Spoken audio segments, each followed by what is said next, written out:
ஒரு கிராமத்தில் ராதா என்ற பால் விற்பவள் இருந்தாள்.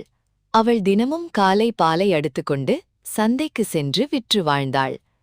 ஒரு நாள் பால் குடத்தை தலையில் வைத்து சந்தைக்கு செல்லும்போது அவள் கனவு காணத் தொடங்கினாள். இந்த பாலை விற்று பணம் சம்பாதிப்பேன், அதில் ஒரு கோழி வாங்குவேன், அது முட்டையிடும், நிறைய கோழிகள் பிறக்கும், நான் பெரிய கோழி பண்ணை வைத்து விடுவேன், பிறகு நிறைய பணம் வரும், பெரிய வீடு கட்டுவேன், எல்லோரும் என்னை மதிப்பார்கள்.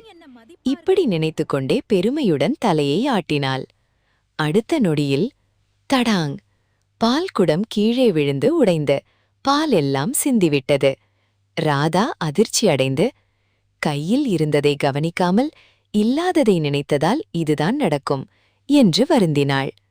கதையின் நீதி: கையில் இருப்பதை வைத்து வாழாமல் கனவுலகத்தில் வாழ்ந்தால் இருப்பதும் இழக்க நேரிடும். இது போன்ற பல சுவாரஸ்யமான கதையை தொடர்ந்து கேட்க லைக் செய்து மறக்காம சப்ஸ்கிரைப் செய்யுங்கள்.